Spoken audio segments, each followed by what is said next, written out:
हिमाचल के इन खूबसूरत वादियों में छुपा हुआ एक ऐसा सीक्रेट स्पॉट जिसके बारे में बहुत कम लोग जानते हैं। Hello guys, welcome to my channel Him trip में आप सभी का दिल से स्वागत है। आई होप आप सब अच्छे होंगे। आज हम पहुंच चुके हैं बीड़ बिलिंग की एक ऐसी हिडन लोकेशन पर जहां बहुत कम लोग आते हैं और आज हम आपको दिखाने वाले हैं बीड़ बिलिंग का सीक्रेट वाटरफॉल। गाइस, ये वाटरफॉल पहाड़ों के बीच छुपा हुआ है। चारों तरफ हरियाली, शांति और नेचर का असली सुकून मिलेगा आपको। यहाँ तक पहुँचने के लिए आपको थोड़ा ऑफ रोड और ट्रैकिंग भी करनी पड़ती है।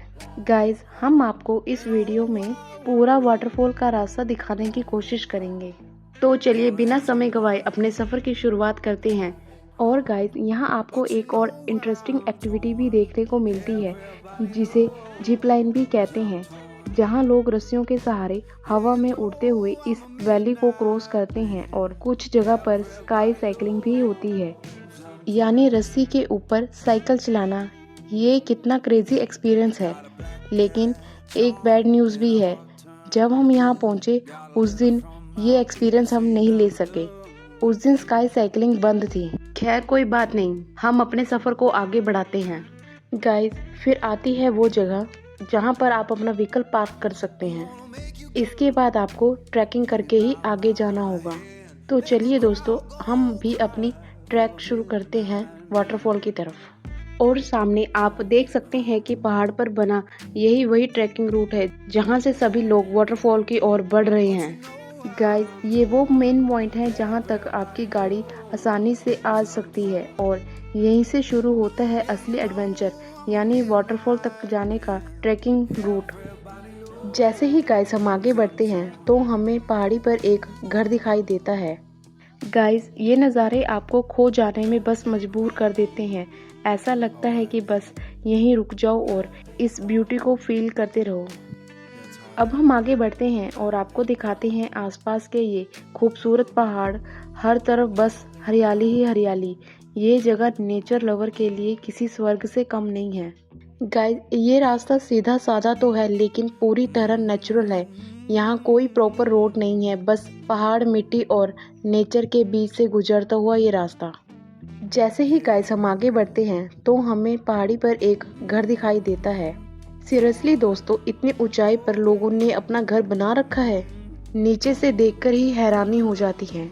गाइस, आप ज़रा इमेजिन करो, यहाँ रोज रहना, यहाँ तक आना जाना, कितना अलग लाइफ एक्सपीरियंस होगा ये।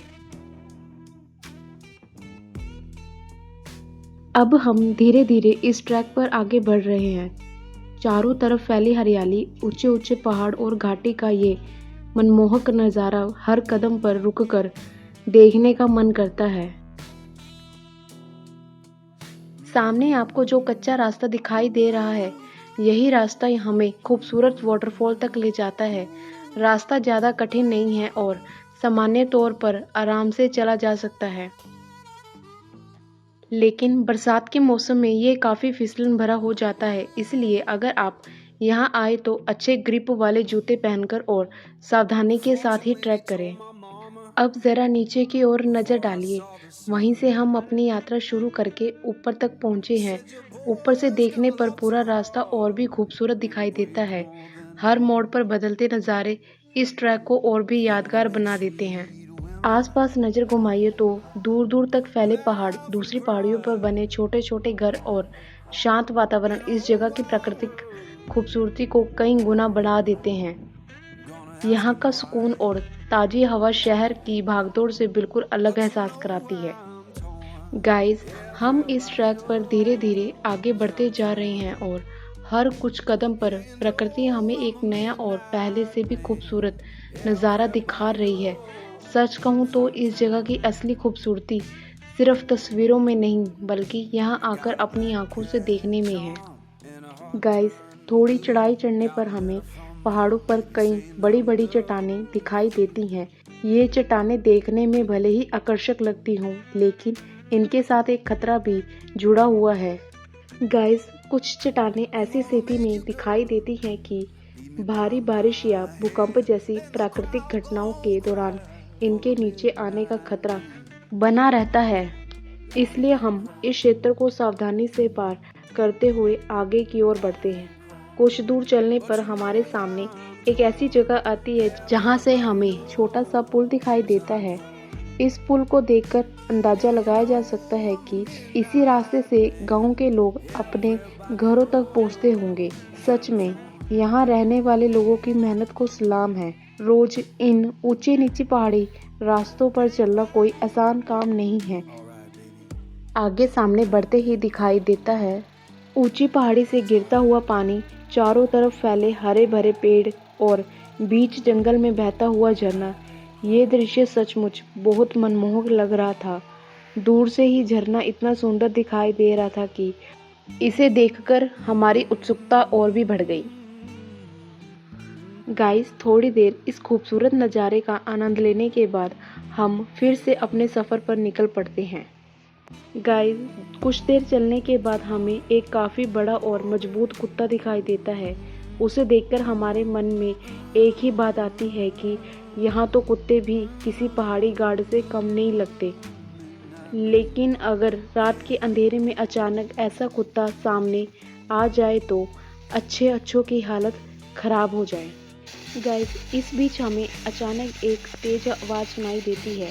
पहली बार सुनकर ऐसा लगता है जैसे कहीं बिजली की तार टूट गई हो या कहीं करंट जैसा कुछ हो रहा हो। कुछ क्षणों के लिए हम भी थोड़ा घबरा जाते हैं, लेकिन जब हम ध्यान से देखते हैं तो पता चलता है कि ये आवाज़ एक पानी की पाइप से आ रही थी, जहाँ से तेज दबाव के साथ पानी निकल रहा था। हमारी छोटी सी घबराहट कुछ ही पलों में मुस्कान में बदल जाती है। झरने के पास लोगों की आवाज़ें भी साफ सुनाई देने लगी। आसपास का माहौल काफ़ी चहल पहल वाला लग रहा था। तभी हमें महसूस हुआ कि आगे झरने के पास काफ़ी संख्या में लोग मौजूद होंगे और वहाँ अच्छी खासी भीड़ होगी। आगे लोगों की भीड़ देखकर हम एक फैसला लेते हैं। हम सोचते हैं कि क्यों ना पहले ऊपर स्थित माता जी के मंदिर में दर्शन कर लिए जाएं। इससे एक तरफ हमारी थोड़ी ट्रैकिंग भी हो जाएगी और दूसरी तरफ वापस लौटते समय शायद झरने के पास भीड़ भी कम हो जाए। गाइस, रास्ते में कुछ लोगों से बातचीत के दौरान हमें इस मंदिर के बारे में कई रोचक बातें सुनने को मिलती है। बताया जाता है कि यह मंदिर एक विशाल चट्टान के नीचे स्थित है। सदियों से ये भारी भरकम चट्टान उसी स्थान पर टिकी हुई है और उसके नीचे माता जी का मंदिर श्रद्धालुओं की आस्था का केंद्र बना हुआ है। गाइस, ये सब सुनने के बाद हमारी उत्सुकता और भी बढ़ जाती है। हम तय करते हैं कि पहले माता जी के दर्शन करेंगे और उसके बाद वापस आकर झरने का आनंद लेंगे। यही सोचकर हम आगे ऊपर की ओर बढ़ते हैं। गाइस, अब हम लगातार जंगल के बीच बने रास्ते पर आगे बढ़ते रहते हैं। रास्ता पहाड़ों के बीच घूमता हुआ आगे निकल रहा था। चलते चलते एक बात बार बार ध्यान खींच रही थी। गाइस, जिस रास्ते पे हम चल रहे हैं उसे बनाने में कितनी मेहनत लगी होगी। एक एक पत्थर को हाथों से जमाकर सीढ़ी दर सीढ़ी ये पूरा मार्ग तैयार किया गया था। सच में ऐसे रास्ते देखकर उन लोगों की मेहनत का अंदाजा लगाया जा सकता है जिन्होंने इन दुर्गम इलाकों को आने जाने लायक बनाया। गाइस, इसके बाद हम लगातार आगे बढ़ते रहते हैं। रास्ते भर जंगलों के दृश्य, पहाड़ों की खूबसूरती और प्राकृतिक का अद्भुत नज़ारा हमारे साथ देता है। पूरा ट्रैक अपने आप में एक अलग अनुभव था। हर मोड़ पर कुछ नया देखने को मिल रहा था और हर कदम एक साथ मंजिल के करीब पहुंचने का उत्साह बढ़ता जा रहा था। गाइस, अब रास्ता और भी खूबसूरत हो जाता है। चारों तरफ घने जंगल, ऊंचे ऊंचे पेड़ और पहाड़ों की ताज़ी हवा पूरे सफ़र को यादगार बना देती है।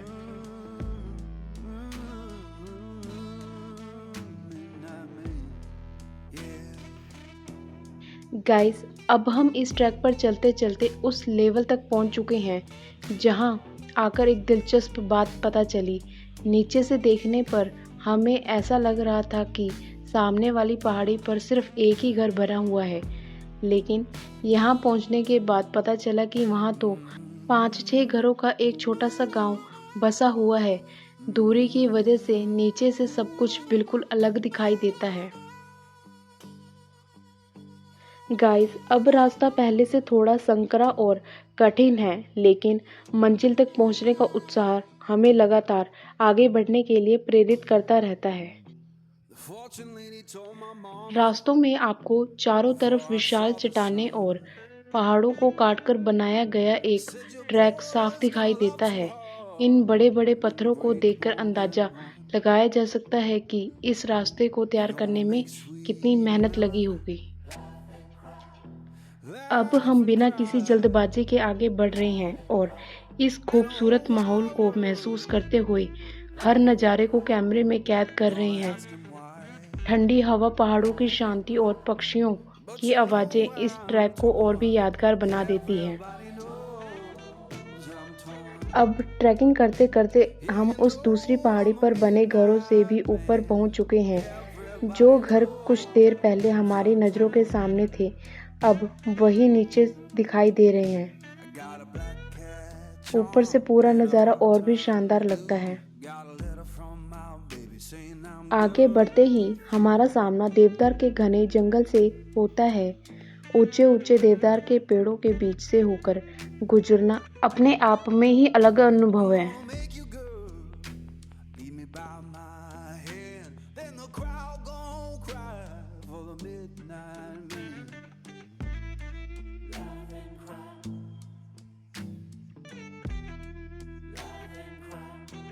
But you know I'm torn. Everybody knows I'm torn. Yeah, you know I'm a midnight man. Everybody knows I'm torn. Guys, आखिरकार हम माता जी के मंदिर पहुंच जाते हैं। विशाल चट्टान के नीचे स्थित मंदिर को देखकर मन श्रद्धा से भर जाता है। हम माता जी के दर्शन करते हैं, धूप अर्पित करते हैं और अपने परिवार तथा सभी दर्शकों की खुशहाली की प्रार्थना करते हैं। गाइस, कुछ समय यहाँ पे हम शांति से व्यतीत करते हैं।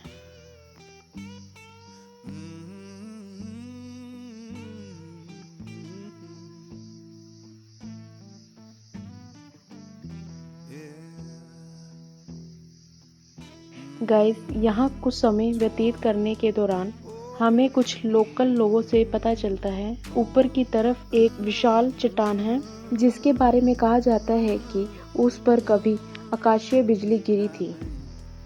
गाइस, फिर हम उस बड़ी चट्टान को देखने के लिए आगे बढ़ते हैं।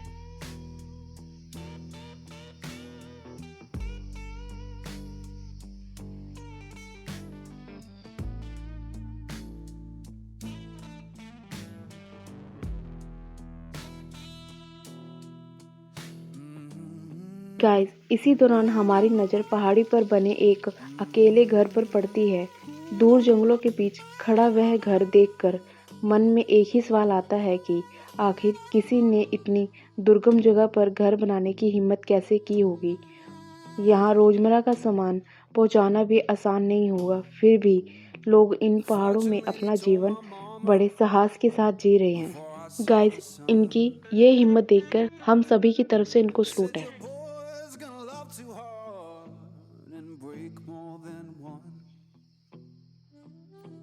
कुछ दूर आगे बढ़ने के बाद हम उस स्थान पर पहुंच जाते हैं जहां वह विशाल चट्टान मौजूद है।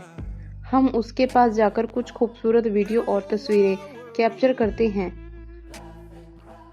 इस चट्टान को देखकर मन में एक ही सवाल आता है कि आखिर आसमानी बिजली की ताकत कितनी जबरदस्त रही होगी। गाइस, जरा इमेजिन कीजिए, चंद सेकंडों में आसमान से गिरी एक बिजली ने इस विशाल चट्टान के कई बड़े बड़े टुकड़े कर दिए। ये नज़ारा सच में प्रकृति की अद्भुत शक्ति का एहसास कराता है। यहाँ माता जी के दर्शन करने के साथ साथ इस अनोखी घटना को अपनी आंखों से देखना भी अपने आप में एक अलग ही अनुभव है।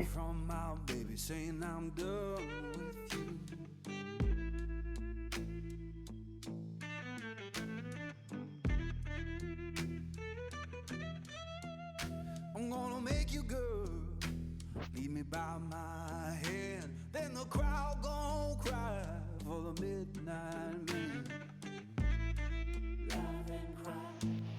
माता जी के दर्शन और बिजली वाली चट्टान को देखने के बाद अब हम वापस झरने की ओर लौट आते हैं। नीचे पहुंचकर हमें पहले की तुलना में थोड़ी कम भीड़ दिखाई देती है। आसपास लोगों की चहल-पहल, बहते पानी की आवाज़ और प्रकृति का खूबसूरत माहौल पूरे वातावरण को लाइव बना रहा है।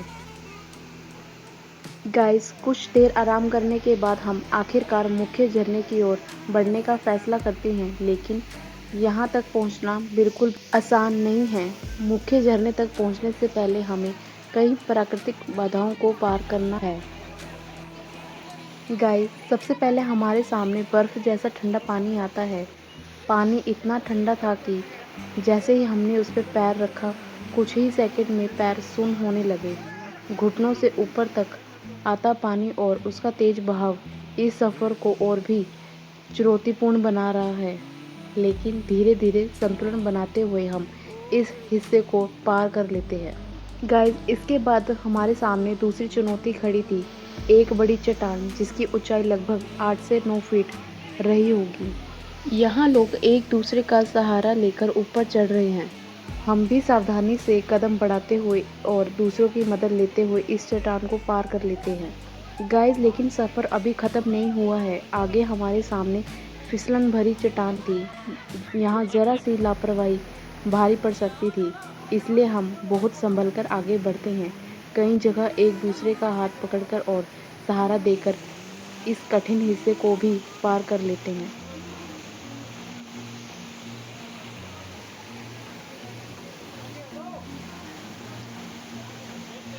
Porch light flicker on the siding, moths dancing like they know what to do. Porch light flicker on the siding, moths dancing like they know what to do. Every breath is borrowed, but tonight the world's in tune.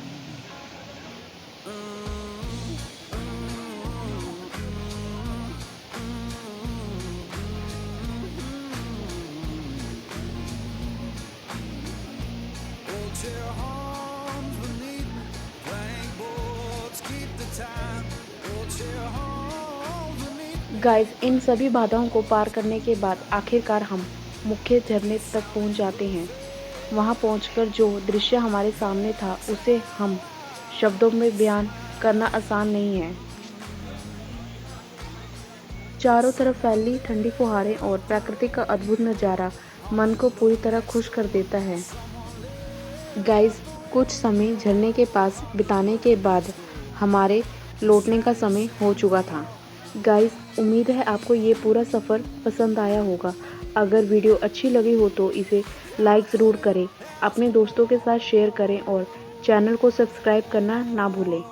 फ़िलहाल के लिए हम आपसे विदा लेते हैं। धन्यवाद। फिर मिलेंगे एक नई जगह, नए सफ़र और नए रोमांच के साथ। जय माता दी। Thank you for watching.